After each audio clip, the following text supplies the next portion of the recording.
देखो भाई, current electricity अपनी सेकंड यूनिट है, उसका फर्स्ट चैप्टर कर रहे हैं, which is electric current and resistance. तो इलेक्ट्रिक करंट क्या है, प्रीवियस लेक्चर में हम पढ़ चुके हैं कि करंट जो है किसके कारण बनती है, ड्रिफ्ट वेलोसिटी के कारण। मैं आपको बताया था लेक्चर फर्स्ट में कि अगर एक कंडक्टर के अंदर करंट फ्लो हो रही है तो उसके पीछे रीजन कौन है, फ्री इलेक्ट्रॉन्स। ठीक है, करंट क्या होती है, करंट का ऐसा यूनिट क्या है, करंट कैसी क्वांटिटी है, सारी चीज़ें मैं आपको बता चुका हूँ। तो मैंने आपको बताया था कि करंट जो है ड्रिफ्टिंग के कारण बनती है, ड्रिफ्ट वेलोसिटी होती है। इलेक्ट्रॉन्स जब एक पार्टिकुलर डायरेक्शन में चलेंगे तब करंट बनती है। ये खिसकना क्या कहलाता है, ड्रिफ्ट वेलोसिटी। बताऊंगा, अभी टेंशन मतलब। देखिए ड्रिफ्ट वेलोसिटी क्या है, मैंने बताया था करंट कैसे बनती है। मैंने आपको बताया था कि अगर एक कंडक्टर आप देखते हो, उस कंडक्टर का ये एरिया ऑफ क्रॉस सेक्शन है भाई, ये एरिया है इसका, मोटाई, एरिया ऑफ क्रॉस सेक्शन बोला जाता है, ये एरिया ऑफ क्रॉस सेक्शन। अब इसकी लेंथ कितनी है, एल लेंथ का एक कंडक्टर है। ठीक है, और इसके अंदर कौन है, फ्री इलेक्ट्रॉन्स। इसके अंदर कौन है भाई, फ्री इलेक्ट्रॉन्स, जिसके कारण करंट फ्लो होती है।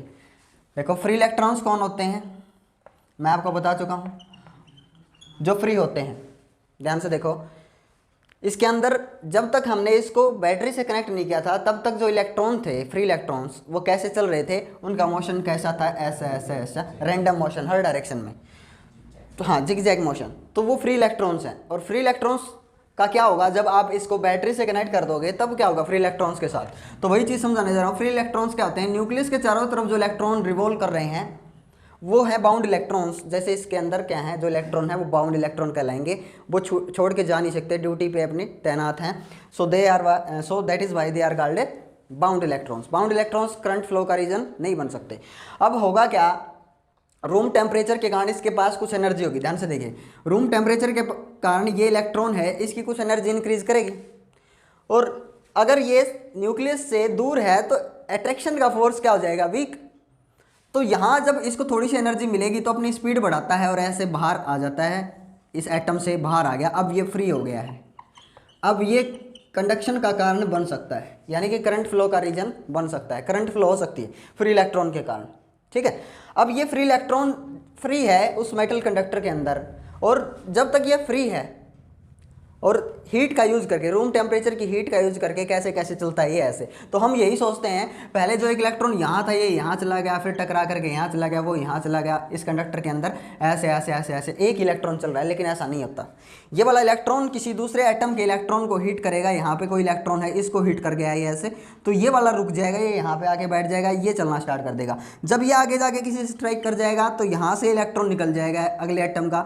हो सकता है यहाँ कोई एक और इलेक्ट्रॉन है एटम में यहाँ, तो फिर उससे हीट करके ये वाला तो यहाँ के रुक जाएगा, ये चलना स्टार्ट कर देगा ऐसे ऐसे। ये चीज़ है समझ में। तो हम जो देखते हैं, हम ये सोचते हैं कि एक इलेक्ट्रॉन है जो ऐसा ऐसा चल रहा है, लेकिन ऐसा नहीं होता। आप देखते हो कैरम बोर्ड खेलते हो आप, तो एक गोटी जो है जब दूसरी गोटी से स्ट्राइक करती है, स्ट्राइकर हम चलाते हैं ऐसे, ठीक है, या बिलियर्ड बॉल्स वाला गेम देखा होगा ऐसे, है ना, बॉल्स को हिट करते हैं। तो एक बॉल जिस बॉल से स्ट्राइक करेगी, जो रुका हुआ है वो चलना स्टार्ट कर देगा और जो चल रहा था वो रुक जाएगा। बस यही चीज़ है, आई चीज़ समझ में। ठीक है, बस यही बात है। और अभी जब हम इसको, ये जो वेलोसिटी है मैंने बोला ना, ये जिगजैग वाली, ये थर्मल वेलोसिटी के कारण ऐसे चल रहे हैं। तो मैं आपको बता चुका हूँ, थर्मल वेलोसिटी के कारण करंट फ्लो नहीं होती। किस वेलोसिटी के कारण होती है, ड्रिफ्ट वेलोसिटी के कारण।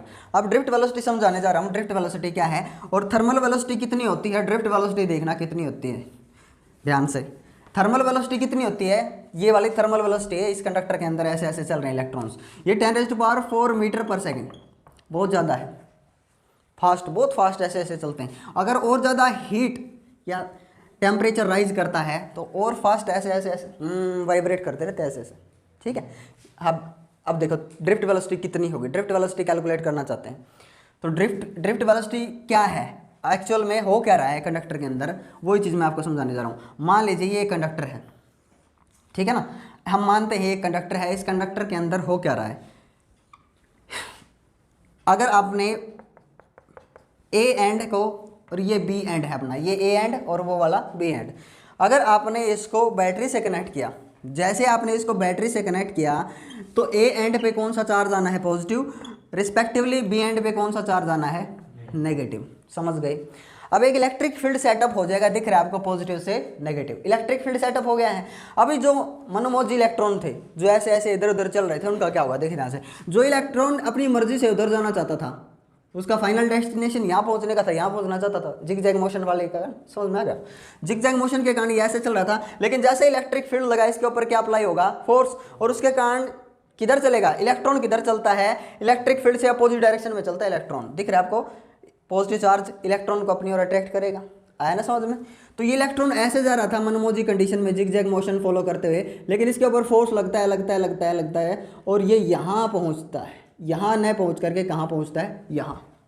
एक इलेक्ट्रॉन जो अपनी मर्जी से इधर जा रहा था, जिग जैग मोशन को मेंटेन करना चाहता था, यहाँ पहुँचना चाहता था, लेकिन उसके साथ क्या हुआ, फोर्स जब लग रहा था तो वो यहाँ पहुँचा। आई चीज समझ में। एक इलेक्ट्रॉन जो अपनी मर्जी से इधर जा रहा था, ध्यान से देखिए, जिग जैग मोशन को मेंटेन कर रहा था वो अपना, तो जब ये यहाँ पहुँचना चाहता था यहाँ, लेकिन जैसे इसके ऊपर फोर्स लग रहा है कंटिन्यूअस इलेक्ट्रिक फील्ड के कारण, तो ये इसके कारण ड्रिफ्ट होगा और यहाँ पहुँचेगा, यहाँ न पहुँच करके। दिख रहा है आपको। तो सभी जितने भी इलेक्ट्रॉन्स हैं वो अलग अलग डायरेक्शन में ड्रिफ्ट हुए, किसके नहीं। देखो ड्रिफ्टिंग की डायरेक्शन देखो, सभी की सेम है कि अलग अलग है, वेरी गुड, सभी सेम ही डायरेक्शन में ड्रिफ्ट होंगे। कोई एक इलेक्ट्रॉन ऐसे चल रहा था ना, ऐसे यहाँ पहुँचना चाहता था, अब उसके ऊपर फोर्स लगेगा और यहाँ इधर खिसक जाएगा ऐसे। तो जितने भी इलेक्ट्रॉन्स होंगे वो एक पार्टिकुलर डायरेक्शन में खिसकना स्टार्ट कर देंगे, ऐसे पार्टिकुलर डायरेक्शन में। और ड्रिफ्टिंग से क्या बना है, ड्रिफ्टिंग का मतलब क्या है, खिसकना। तो ऐसे खिसकते रहते हैं। और ये जो ड्रिफ्ट वेलोसिटी है ये थर्मल वेलोसिटी है, और जो ड्रिफ्ट वेलोसिटी होती है इलेक्ट्रॉन्स की वो कितनी होती है बेटा, 1 mm/सेकेंड। देख लो कितनी कम है, 1 mm/सेकेंड। क्या समझ में है, बहुत ही कम है। इसके कारण करंट नहीं बन सकती, क्योंकि ड्रिफ्ट वेलोसिटी, ध्यान से देखिए, वेलोसिटी है ये, कौन सी वेलोसिटी है ये, थर्मल। कौन सी वेलोसिटी है ये, थर्मल, जिग जैग वाली थर्मल वेलोसिटी इतनी है, बहुत तेज है ना। तो ड्रिफ्ट मैंने बताया था वेलोसिटी एक वेक्टर क्वांटिटी, कुछ इलेक्ट्रॉन्स अगर इधर जा रहे हैं तो उसी डायरेक्शन में हम मानते हैं कुछ इलेक्ट्रॉन इधर भी जा रहे हैं। असंख्य इलेक्ट्रॉन है इसके अंदर, कुछ इधर जा रहे हैं उसी टाइम पे, कुछ इधर भी जा रहे हैं। जिस टाइम पे कुछ इलेक्ट्रॉन्स इधर जा रहे होंगे उसी टाइम पे कुछ इलेक्ट्रॉन्स इधर जा रहे हैं, उसी टाइम पे कुछ इधर जा रहे हैं, कुछ इधर। तो वेलोसिटी वेक्टर क्वांटिटी और इन सभी का नेट सम रिजल्टेंट क्या आता है, 0। तो थर्मल वेलोसिटी का सम क्या हो जाता है, 0। इसलिए थर्मल वेलोसिटी के कारण करंट फ्लो नहीं होता है। तो करंट फ्लो बताया मैंने अभी भी किसके कारण होता है, ड्रिफ्ट वेलोसिटी के कारण। चीज़ें समझ में, पर ये तो बहुत ही कम है। कितनी बताया मैंने, 1 mm/सेकेंड। तो इसके कारण करंट फ्लो कैसे हो गया, तो सोचने वाली बात है। तो आंसर क्या है, इसके अंदर असंख्य इलेक्ट्रॉन्स बताए थे हमने एक कंडक्टर के अंदर। तो एक इलेक्ट्रॉन अगर 1 mm स्पीड से ऐसे चल रहा है, 1 mm/सेकेंड, 1 सेंटीमीटर मान लो, 1 मिलीमीटर है ये, 1 सेंटीमीटर/सेकेंड है, तो भी तो बहुत कम है। 1 सेंटीमीटर इतना होगा, 1 mm तो और बहुत छोटा है ना। तो अगर इतनी स्पीड से एक इलेक्ट्रॉन ऐसे ऐसे खिसक रहे हैं 1 सेकंड में ऐसे, तो लाखों करोड़ों इलेक्ट्रॉन्स हैं, लाखों करोड़ों इलेक्ट्रॉन्स ऐसे ऐसे खिसक रहे हैं, तो उनका इम्पैक्ट बहुत ज़्यादा होगा। चीज़ है समझ में। ड्रिफ्ट वेलोसिटी के कारण एक ही इलेक्ट्रॉन नहीं चल रहा है, इसके अंदर जितने भी इलेक्ट्रॉन्स हैं वो सारे ड्रिफ्ट हो रहे हैं, सारे खिसक रहे हैं पार्टिकुलर डायरेक्शन में। तो अगर मान लीजिए अगर एक इलेक्ट्रॉन इस क्रॉस सेक्शनल एरिया को पास करता, सिर्फ एक इलेक्ट्रॉन, तो करंट बहुत कम होती। 1 सेकंड में सिर्फ एक इलेक्ट्रॉन, हमने एक रिंग पहना दी, एक छल्ला पहना दिया कंडक्टर के चारों तरफ, और इसमें देखना चाहते हैं कि कितना करंट है। तो करंट कितना होता है हमें पता है, जितना चार्ज पास हो रहा हो इस एरिया में से पर सेकंड। तो अगर एक इलेक्ट्रॉन चल रहा होता इतनी कम स्पीड से, तो करंट बहुत कम होती। लेकिन यूँ समझिए लाखों करोड़ों इलेक्ट्रॉन्स हैं, बहुत ज़्यादा इलेक्ट्रॉन्स, और वो चाहे भले ही कम वेलोसिटी से चल रहे हों, लेकिन उनका इम्पैक्ट बहुत ज़्यादा होगा। नहीं है समझ में, इम्पैक्ट यानी कि करंट बहुत ज़्यादा होगी। ड्रिफ्टिंग के कारण जो करंट बनेगी वो ज़्यादा होगी, थर्मल वेलोसिटी के कारण करंट बनेगी वो बिल्कुल नहीं होगी, 0 करंट। ठीक है, इसका एग्जांपल मैं आपको बताता हूँ। जैसे इम्पैक्ट वाला, जैसे हम देखते हैं कि अगर एक आदमी एक दूसरे को थप्पड़ मारता है, ठीक है, 1-2 थप्पड़ मारे, कितने खींच के, 4 मार ले, 5 मार ले, एक आदमी, ठीक है, 6 मार ले, चलो 6 कह दिया इसने, कृष्णा ने 6 कहा, मैंने 6 कह दिया, 10 से आगे मत गिनना भाई, इससे आगे गिनती नहीं आती, 10 से आगे नहीं। तो भाई अगर एक आदमी एक को मारता है तो उसमें आदमी मरता नहीं है, लेकिन यूँ समझो लाखों करोड़ों आदमी एक ही आदमी को मारने लग जाए और उनका एक एक थप्पड़ भी लगता है तो आदमी मर जाता है। तो वही चीज़ है यहाँ पे, ये लाखों करोड़ों इलेक्ट्रॉन्स हैं, उनका इम्पैक्ट बहुत ज़्यादा होगा, भीड़ का इम्पैक्ट बहुत ज़्यादा होता है। चीज़ है समझ में। हाँ, एक आदमी को कितनी लात मारता रहे कोई इफेक्ट नहीं पड़ेगा, मरेगा थोड़ी ना। लाखों करोड़ों आदमी एक लात मारेंगे तो देखो क्या हाल होगा, खेल खत्म, टाटा बाय बाय खलास। ठीक है ना, चीज़ है समझ में। हाँ, अब देखते हैं ड्रिफ्ट वेलोसिटी का एक्सप्रेशन क्या होगा। ध्यान से देखिए ड्रिफ्ट वेलोसिटी, अब इसके लिए डेरिवेशन देखेंगे, डेरिवेशन फॉर ड्रिफ्ट वेलोसिटी। देखिए जो इलेक्ट्रॉन्स हैं हम बोलेंगे ऐसे चलना स्टार्ट कर दिया इलेक्ट्रॉन्स ने, आ गया नहीं समझ में। हम वो वाला सिनेरियो भूल जाते हैं कि एक ऐसे जा रहा है तो ऐसे मुड़ गया, वो वाला सिनेरियो छोड़ देते हैं। हम क्या बोलते हैं, सारे के सारे एक पार्टिकुलर डायरेक्शन में ऐसे दिखा दिया ना मैंने एरो, बस हमें ड्रिफ्टिंग से मतलब है सारे एक ही डायरेक्शन में चल रहे हैं बस। समझ में? अभी वेक्टर सम जीरो नहीं होगा क्योंकि सभी की डायरेक्शन क्या है, सेम।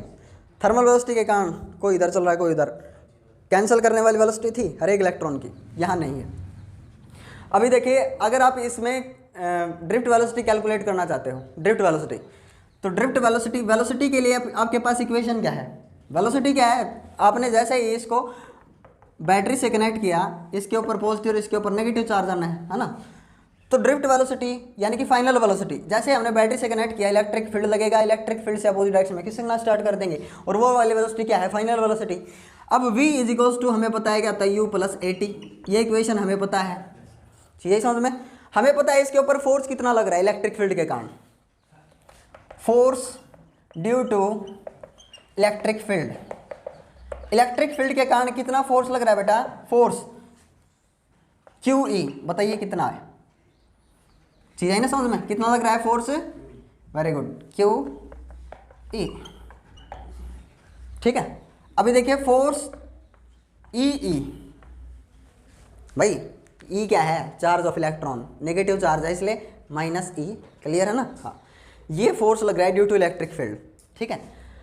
फोर्स के लिए आपको जब इक्वेशन सोल्व करनी पड़ेगी तो आपको क्या चाहिए, एक्सेलरेशन चाहिए, इसलिए मैं एक्सेलरेशन फाइंड आउट करना चाहता हूँ। तो एक्सेलरेशन बताइए कितना होगा, force by mass, force by mass minus E/m, ये आ गया एक्सेलरेशन। अभी देखिए ड्रिफ्ट वेलोसिटी कैलकुलेट करना चाहते हैं, तो वेलोसिटी ऑफ वन इलेक्ट्रॉन, इसमें तो n इलेक्ट्रॉन्स हैं बहुत ज़्यादा,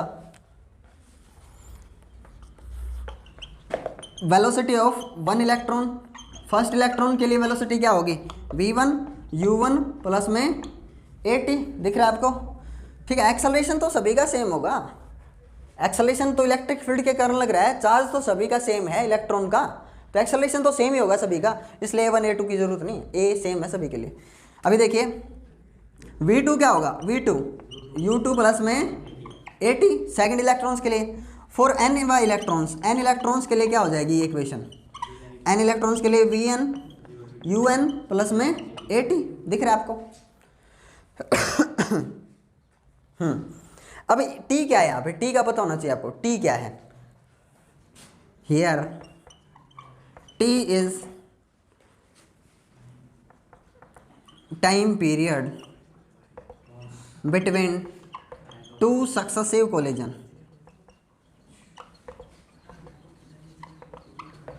टी को नहीं समझ पाते बच्चे, टी क्या है तो ध्यान से देख लो भाई, टी क्या है, time period between two successive collision. जैसे ये यहाँ से यहाँ चला, ऐसे आया, फिर ऐसे आया, फिर ऐसे आया, ध्यान से देखो, जब ये यहाँ से यहाँ तक था, यहाँ से फिर यहाँ टकराया ना, और फिर यहाँ से टकरा के फिर ऐसे गया, फिर ऐसे आया यहाँ, तो 1 2 और 3, सिर्फ आपने सोचना है time period between two successive collision. ये एक बार यहाँ टकराया होगा पहले, एक बार कोलिजन यहाँ होता ना, और फिर सीधे यहाँ हुआ कोलिजन, ध्यान से देखो, सक्सेसिव कोलिजन, तो सक्सेसिव कोलिजन यानी कि यहाँ से यहाँ तक सक्सेसिव कोलिजन है, यहाँ से यहाँ तक, कुछ समझ में आया, time period between two successive collision इतना है। अभी नहीं समझ में आया तो पहले यहाँ टकराया था है ना, कोलिजन हुआ था, फिर यहाँ टकराया, तो time period between two successive collision क्या है, टी, ठीक है। अभी इसको हमें नाम देंगे रिलैक्सेशन टाइम। जब ये यहाँ से यहाँ तक था तो ये रिलैक्स था, है ना, फिर यहाँ से यहाँ टकराया, जब यहाँ से यहाँ तक था तो रिलैक्स था, ऐसे चल रहा था, रिलैक्स, टकराने के बाद रिलैक्स नहीं होता है, जब तक फ्री पाथ पे चल रहा है ना, time period of free path भी लिख सकता हूँ, here it is time period of free path, free path है ये, जब तक टकराएगा नहीं, क्लियर है ना। अभी मेरे को निकालना है सम, सभी का सम, टोटल सम, तो मैं सभी को ऐड कर दूं, है ना।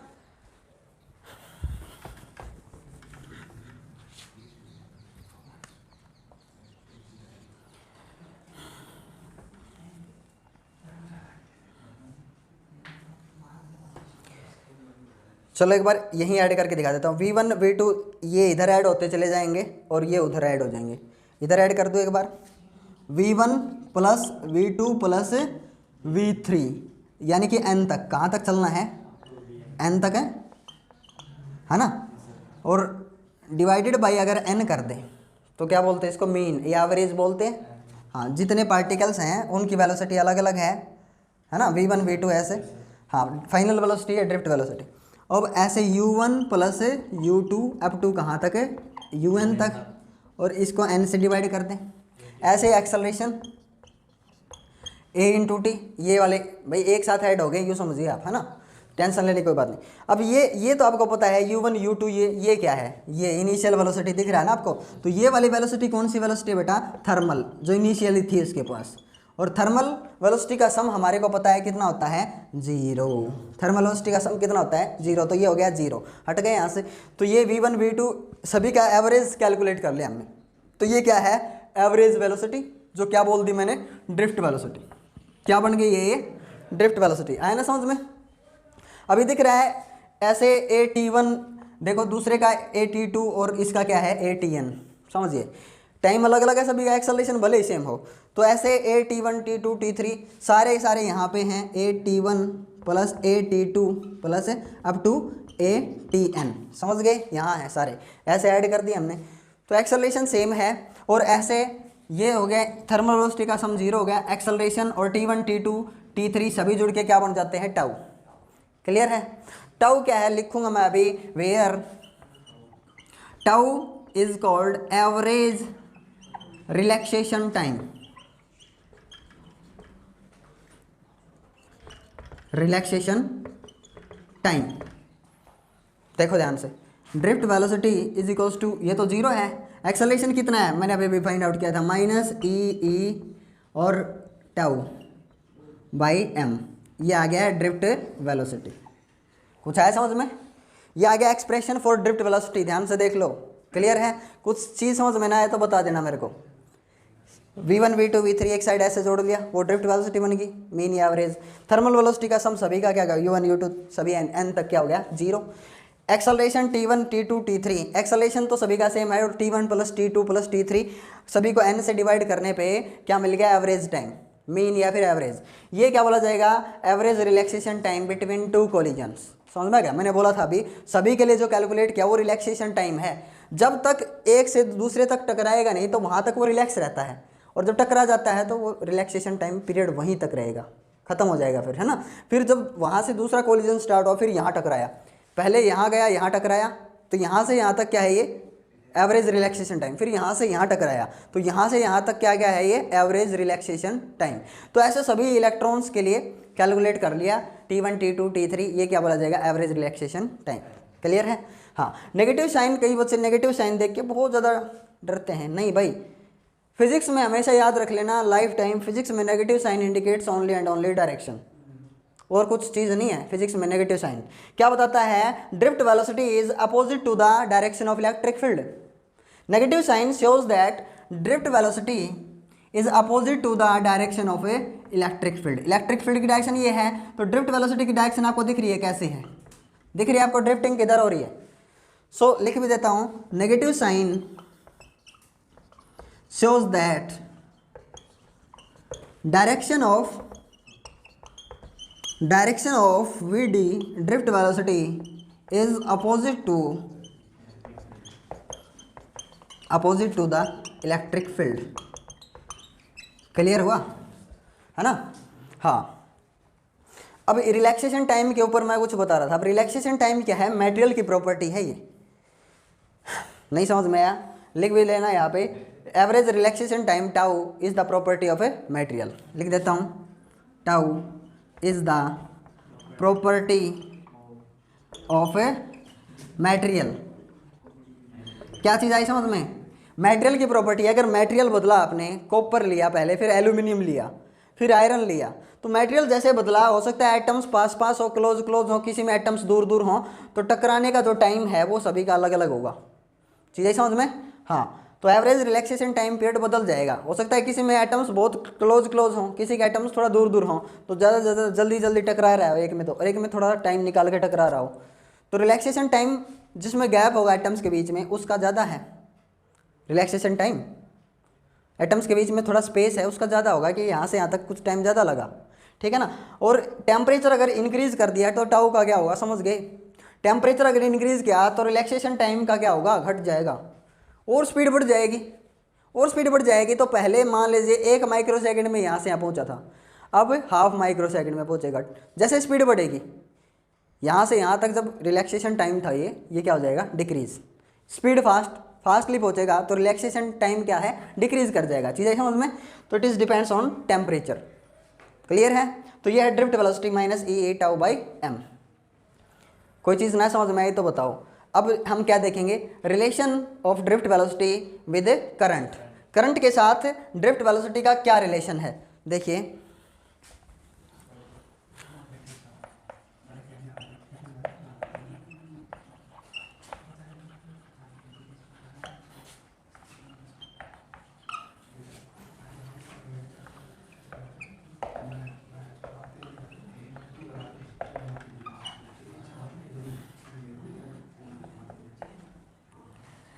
देखो भाई, रिलेशन ऑफ इलेक्ट्रिक करंट का ड्रिफ्ट वेलोसिटी के साथ क्या रिलेशन है, इसके लिए छोटा सा एक्सप्रेशन करना है हमारे को। करंट और ड्रिफ्ट वेलोसिटी में क्या रिलेशन है। अगर ड्रिफ्ट वेलोसिटी मैक्सिमम तो करंट मैक्सिमम होगा कि मिनिमम, अगर ड्रिफ्ट वेलोसिटी जीरो तो करंट जीरो होगा कि नहीं होगा। तो रिलेशन देखेंगे, अभी फॉर्मूला आएगा अपने पास। तो अपने पास एक कंडक्टर है, एल लेंथ है जिसकी, और A area of cross section है। ध्यान से देखो भाई, A is the area of cross section, so L is the length of the conductor. Clear है।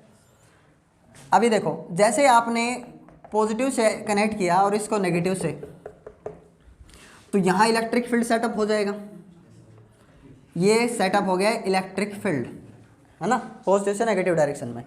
और इलेक्ट्रॉन्स इधर चलना स्टार्ट कर देंगे। कोई इस एंड पे कोई इलेक्ट्रॉन है, वो चलेगा ना किस वेलोसिटी से, ड्रिफ्ट वेलोसिटी से, और चलता हुआ ऐसे इस क्रॉस सेक्शन पे पहुंचेगा। इस क्रॉस सेक्शन से चलना स्टार्ट किया और यहाँ पहुंचा। क्लियर है। अभी आपको पता है करंट का फॉर्मूला क्या होगा, I is equals to Q by T. Let the current flowing in the conductor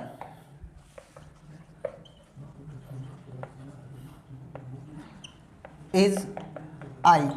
कितना करंट फ्लो कर रहा है बेटा इसमें, आई करंट फ्लो कर रहा है। हमने बैटरी से जोड़ दिया, सारे इलेक्ट्रॉन्स ड्रिफ्ट हो रहे हैं, तो आई करंट ठीक है मान लिया हमने। अभी देखते हैं कि अगर आपको करंट निकालना है तो आपको क्या चाहिए, चार्ज और टाइम।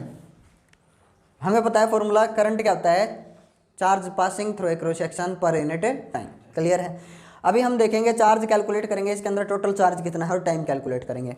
अभी देखिए, let the number of electrons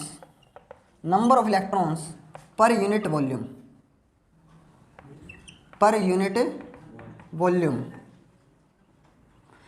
number of electrons पर यूनिट वॉल्यूम कितने मान लिए, n।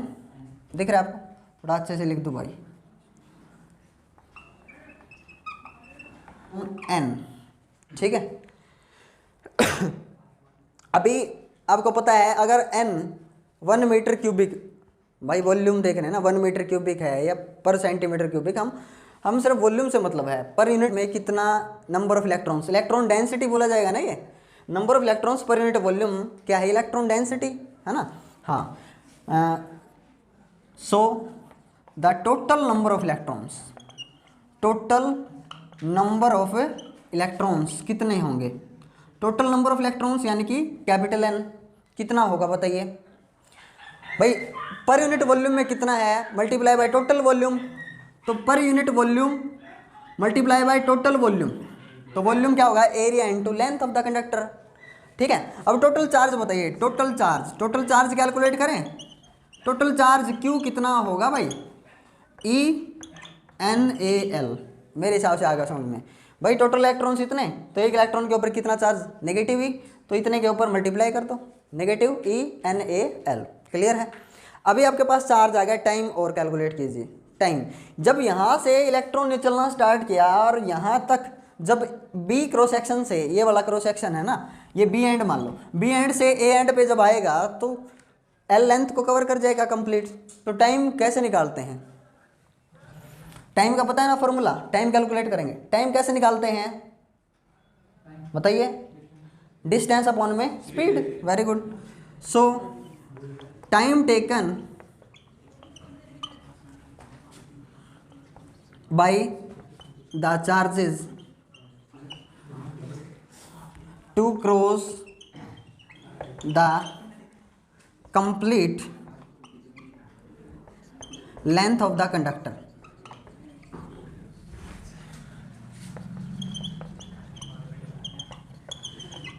टाइम टेकन बताइए भाई कितना होगा? टाइम टेकन होगा लेंथ अपॉन में ड्रिफ्ट वेलोसिटी। भाई इतना ही तो डिस्टेंस कवर करेगा, किस वेलोसिटी से चलेगा? ड्रिफ्ट वेलोसिटी से। तो एक चार्ज है या जितने भी चार्जेस हैं जो बी से स्टार्ट हुए थे वो ए तक आने में कितना टाइम लेंगे? L by V D.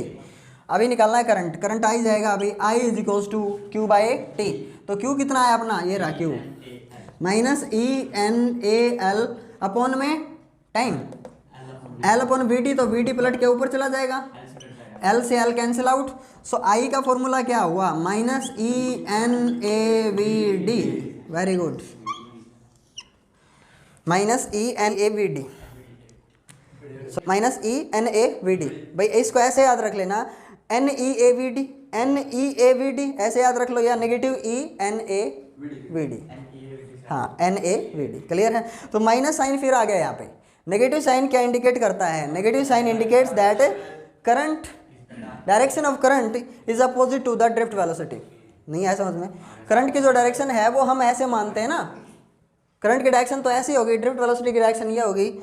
So negative sign shows that direction of current is opposite to drift velocity। लो भाई हो गया एक्सप्रेशन कंप्लीट। अब देखिए ये रिलेशन आ गया है करंट का और ड्रिफ्ट वेलोसिटी का, N E A V D. Negative E पहले था तो मैंने बाद में लिख दिया, ऐसे याद करने में थोड़ा सा सहूलियत हो जाती है ऐसे याद करने में, ठीक है? हाँ N E A V D. अब देखिए ये रिलेशन आ गया है, यानी कि ड्रिफ्ट वेलोसिटी अगर मैक्सिमम तो करंट भी क्या होगा? मैक्सिमम। अगर ये कांस्टेंट, एरिया भी कंडक्टर का क्या है? कांस्टेंट।